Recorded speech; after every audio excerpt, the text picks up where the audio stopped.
Mente, carácter y personalidad, tomo 2, capítulo 44.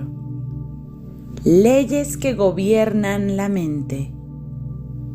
Subtítulo: Fuimos creados con una mente perfectamente equilibrada. En el principio, el Señor hizo al hombre recto. Fue creado con una mente perfectamente equilibrada, con el tamaño y la fortaleza de todos sus órganos en cabal desarrollo. Adán era un tipo de hombre perfecto. Todas las cualidades de su mente estaban bien proporcionadas. Cada una de ellas tenía una función definida. No obstante, todas dependían unas de otras para su pleno y adecuado desempeño.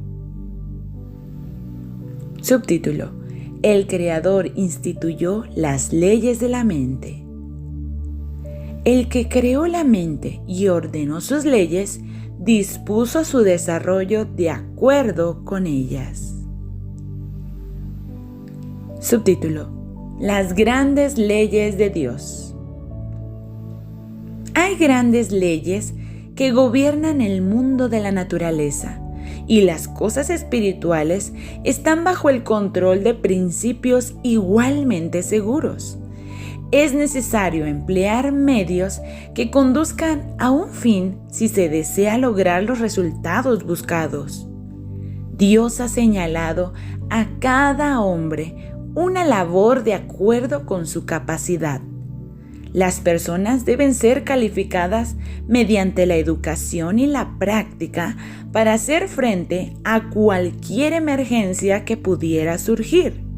Y se necesita planificar con sabiduría para ubicar a cada cual en su propia esfera a fin de que pueda obtener una experiencia que lo capacite para que sea capaz de asumir responsabilidades.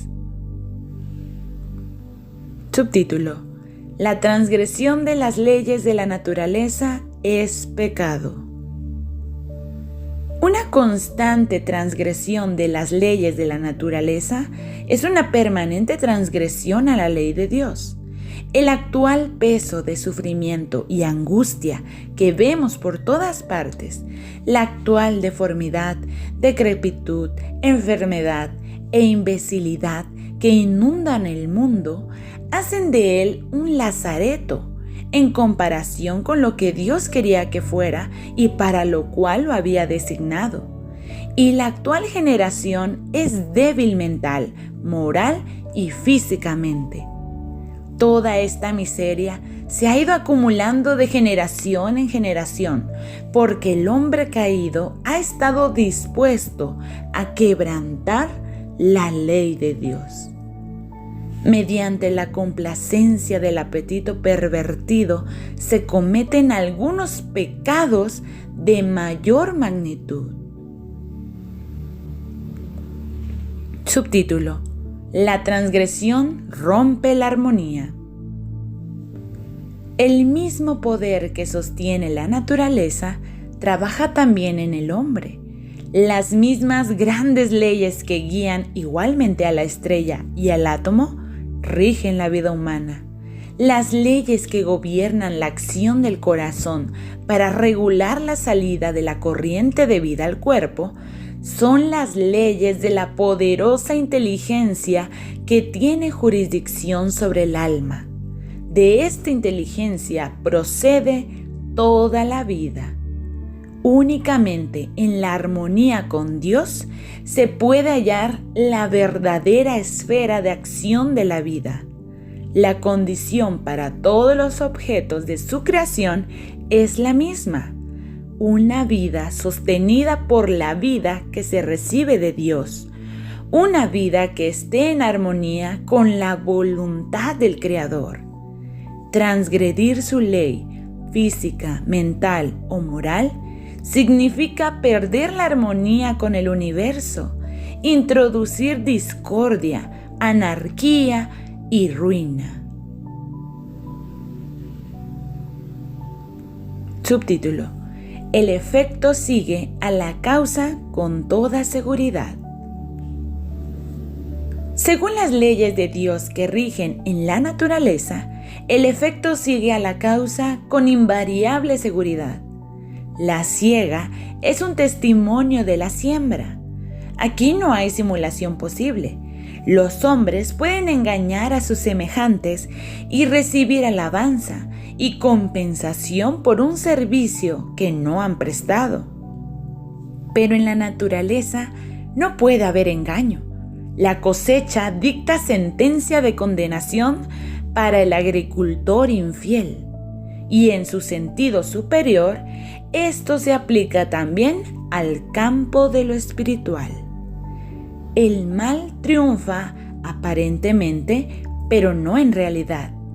El niño que por jugar falta a clases, el joven perezoso para estudiar, el empleado o aprendiz que no cuida los intereses de su patrón, el hombre que en cualquier negocio o profesión es infiel a sus responsabilidades más elevadas, puede jactarse de que mientras la falta permanezca oculta, obtiene ciertas ventajas, pero no es así. Se engaña a sí mismo. El carácter es la cosecha de la vida y determina el destino, tanto para esta vida como para la venidera. Subtítulo: El poder del autoengaño. Terrible es el poder del autoengaño en la mente humana. Subtítulo: La mente tiene la posibilidad de discernir.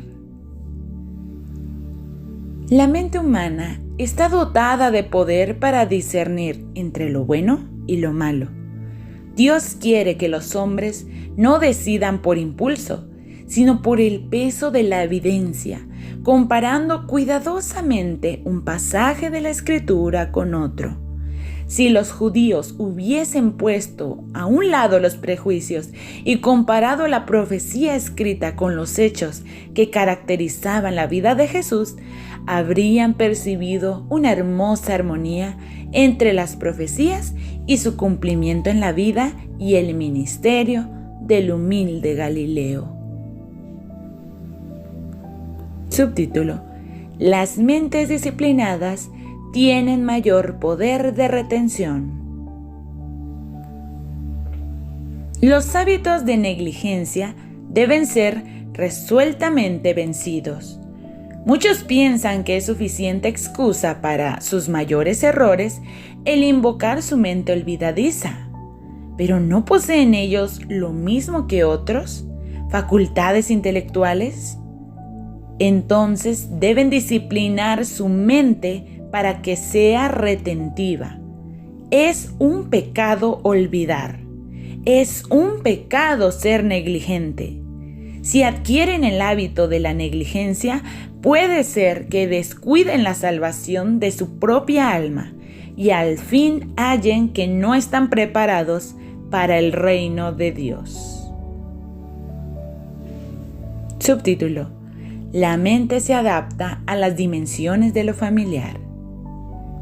Es una ley de la mente que se estreche o se expanda de acuerdo con las dimensiones de las cosas con las cuales llega a familiarizarse.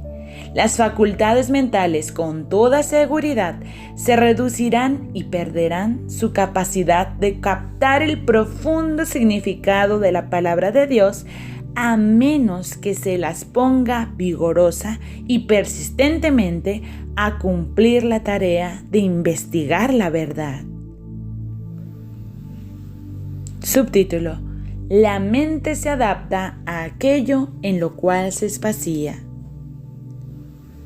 Una ley del intelecto humano hace que se adapte gradualmente a las materias en las cuales se les enseña a espaciarse.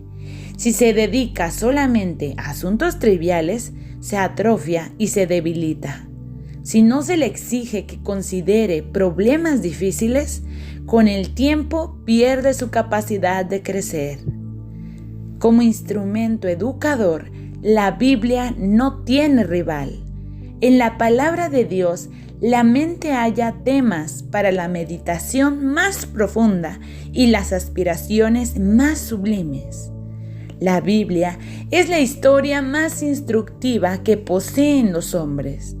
Proviene directamente de la fuente de la vida eterna y una mano divina ha conservado su integridad y pureza a través de los siglos. En ella se desarrollan los grandes problemas del deber y del destino. Se levanta la cortina que separa el mundo visible del mundo invisible y presenciamos el conflicto de las fuerzas encontradas del bien y del mal desde la entrada del pecado hasta el triunfo final de la rectitud y de la verdad. Y todo ello no es sino una revelación del carácter de Dios. En la contemplación reverente de las verdades presentadas en su palabra, la mente del estudiante entra en comunión con la mente infinita. Un estudio tal no solo purifica y ennoblece el carácter, sino que inevitablemente amplía y fortalece las facultades mentales. Subtítulo: Nos transformamos por la contemplación. Hay una ley de la naturaleza intelectual y espiritual según la cual modificamos nuestro ser mediante la contemplación. La inteligencia se adapta gradualmente a los asuntos en que se ocupa. Se asimila lo que se acostumbra a amar y a reverenciar. Jamás se elevará el hombre a mayor altura que la de su ideal de pureza, de bondad o de verdad.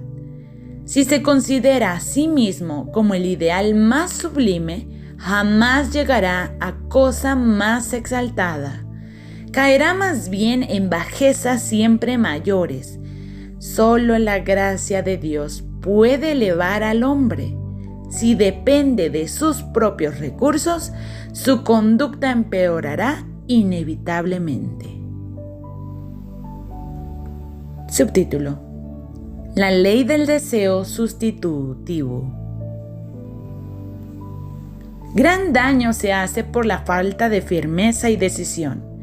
He conocido algunos padres que decían: no te voy a dar esto o aquello, y después cedían pensando que habían sido demasiado estrictos y daban al niño justamente lo que al principio le rehusaron. Así se provoca una herida que dura toda la vida. Es una ley importante de la mente que no debiera ser pasada por alto, que cuando un objeto deseado es muy firmemente negado como para quitar toda esperanza, la mente pronto dejará de anhelarlo y se ocupará de otras cosas. Pero mientras haya alguna esperanza de obtener el objeto deseado, se hará un esfuerzo para lograrlo. Subtítulo: Las convicciones tratan de expresarse. Es ley de Dios que quien cree la verdad, tal como en Jesús, le dará a conocer. Las ideas y convicciones que alberga la mente tratarán de expresarse. Todo aquel que da pábulo a la incredulidad y la crítica, todo el que se siente capaz de juzgar la obra del Espíritu Santo, difundirá el espíritu que lo anima. El hacerse sentir y oír forma parte de la naturaleza de la incredulidad, la infidelidad y la resistencia a la gracia de Dios. La mente dominada por esos elementos siempre estará luchando para abrirse paso y lograr adherentes. Todos los que anden junto a un apóstata serán imbuidos de su espíritu de compartir con otros sus pensamientos, el resultado de sus propias averiguaciones y los sentimientos que lo impulsan, porque no es fácil reprimir los motivos que nos inducen a la acción. Subtítulo: La expresión fortalece los pensamientos y sentimientos. Es una ley de la naturaleza que nuestros pensamientos y sentimientos resultan alentados y fortalecidos al darles expresión. Aunque las palabras expresan los pensamientos, estos a su vez siguen a las palabras. Si diéramos más expresión a nuestra fe, si nos alegrásemos más por las bendiciones que sabemos que tenemos, la gran misericordia y el gran amor de Dios, tendríamos más fe y gozo. Ninguna lengua puede expresar, ninguna mente finita puede concebir la bendición resultante de la debida apreciación de la bondad y el amor de nuestro Dios. Aún en la tierra, nuestro gozo puede ser como una fuente inagotable, alimentada por las corrientes que emanan del trono de Dios. Subtítulo: La mente tiene la facultad de elegir. Dios nos ha dado la facultad de elección. A nosotros nos toca ejercitarla. No podemos cambiar nuestros corazones ni dirigir nuestros pensamientos, impulsos y afectos. No podemos hacernos puros, propios para el servicio de Dios. Pero sí podemos escoger el servir a Dios. Podemos entregarle nuestra voluntad y entonces Él obrará en nosotros el querer y el hacer según su buena voluntad. Así, toda nuestra naturaleza se someterá a la dirección de Cristo. El tentador no puede nunca obligarnos a hacer lo malo. No puede dominar nuestra mente a menos que la entreguemos a su dirección. La voluntad debe consentir y la fe abandonar su confianza en Cristo antes que Satanás pueda ejercer su poder sobre nosotros. Pero todo deseo pecaminoso que acariciemos le da un punto de apoyo. Todo detalle en que dejamos de alcanzar la norma divina es una puerta abierta por la cual Él puede entrar para tentarnos y destruirnos.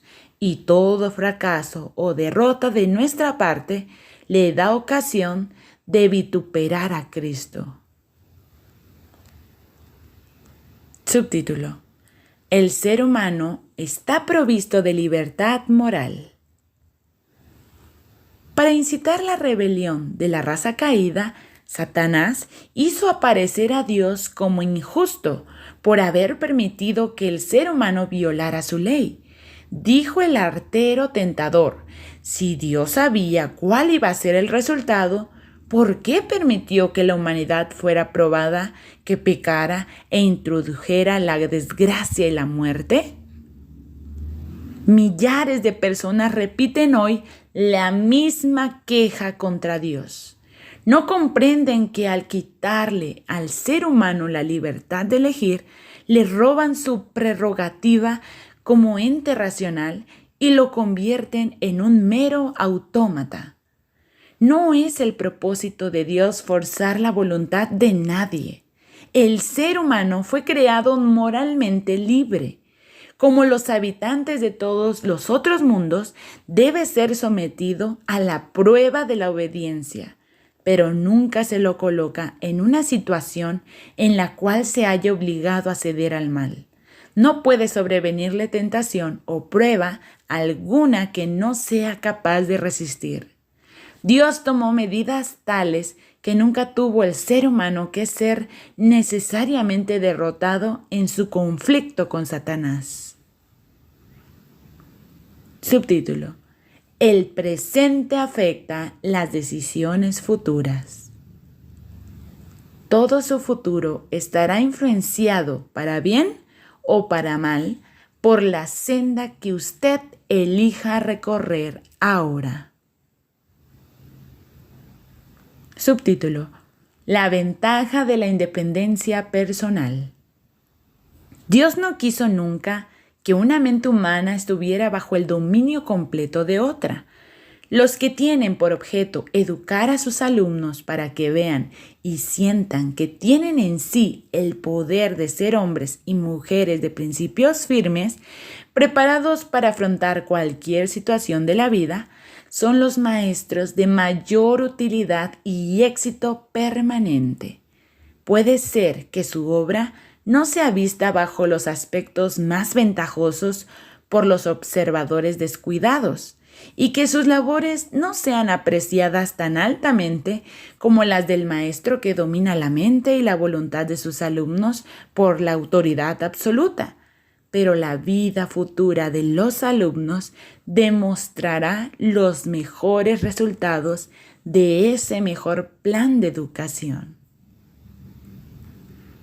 Subtítulo: La mente descontrolada se debilita. Las facultades mentales deben ser desarrolladas al máximo. Se las debe fortalecer y ennoblecer mediante el estudio de las verdades espirituales. Si se deja que la mente se espacie casi totalmente en cosas triviales y en las actividades comunes de la vida diaria, de acuerdo con una de sus leyes invariables, se volverá débil, frívola y deficiente en poder espiritual.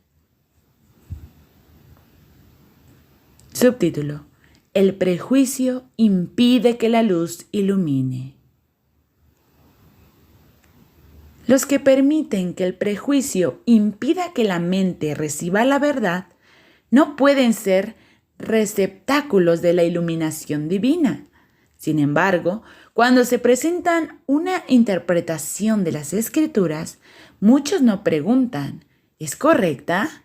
¿Está en armonía con la palabra de Dios? Sino, ¿quién la sostiene? Y a menos que venga precisamente en el medio que a ellos les agrada, no la aceptan. Tan plenamente satisfechos se sienten con sus propias ideas, que no quieren examinar la evidencia bíblica con el deseo de aprender, sino que rehúsan interesarse meramente a causa de sus prejuicios.